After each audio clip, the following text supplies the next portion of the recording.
What's good, people? Today I'm going to be making a video on this. It's called TriggerStix. I believe it's from a guy on YouTube called Tony D. He does a lot of Russian videos.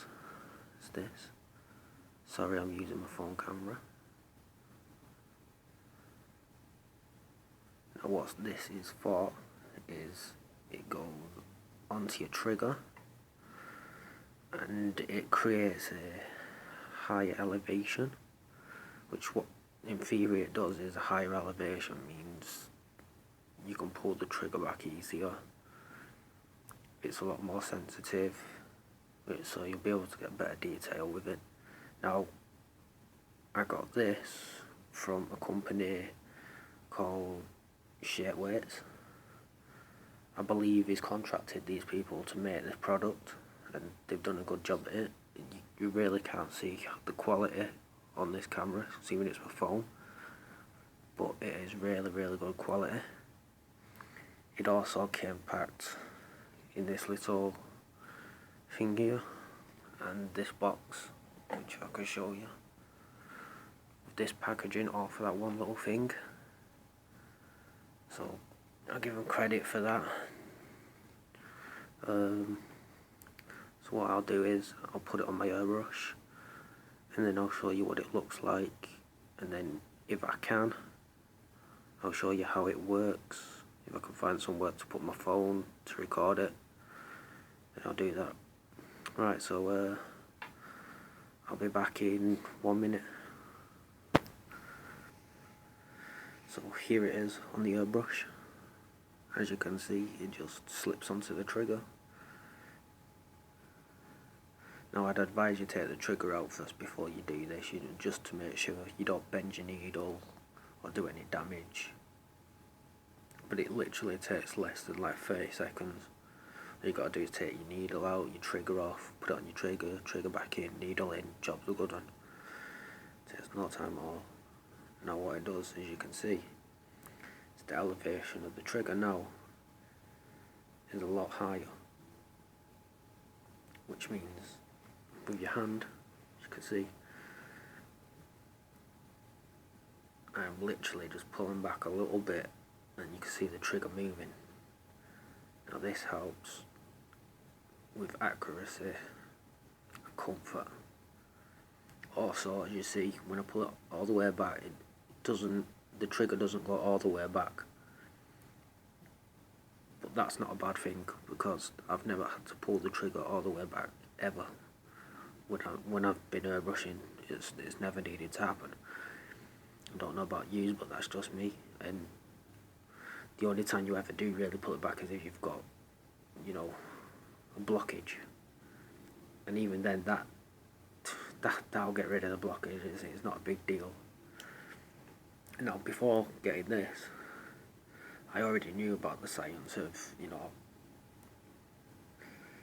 having something like that that's higher helps. So I used to use this, which is just a magnet for a noteboard with blue tack on it. Now this works, don't get me wrong, it's worked for over a year of me doing some airbrushing, and it's done the job. But as you can think, with blue tack, obviously it slips. So this isn't a necessity, but it's more of an improvement. So I definitely recommend buying one. Like I say, you don't need it. It can be expensive. I'll link the videos in the description so you can check it out in more detail before making your mind up.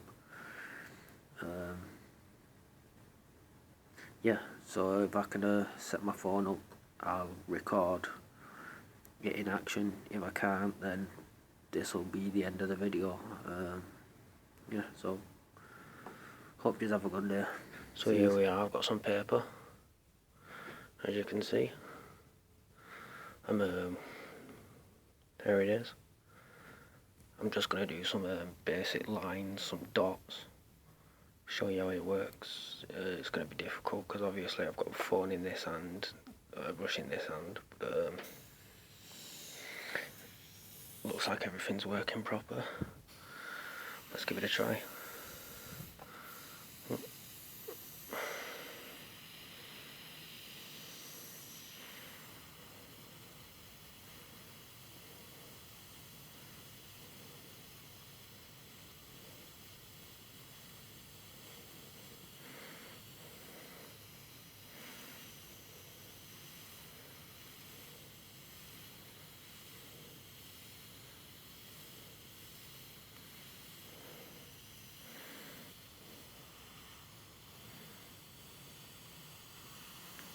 Oh, not too great, but please guys understand it's hard to do this with a phone in one hand and an airbrush in the other.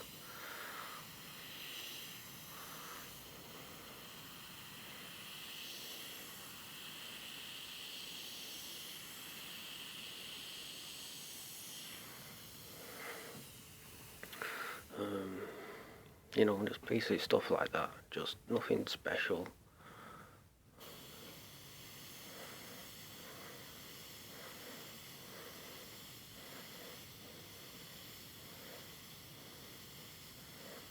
You know, but yeah,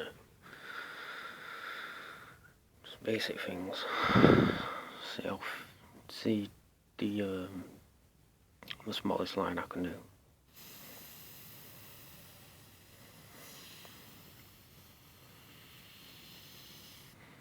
Right, I'm gonna leave it at that because it is hard to do with this, but yeah, that's basically it.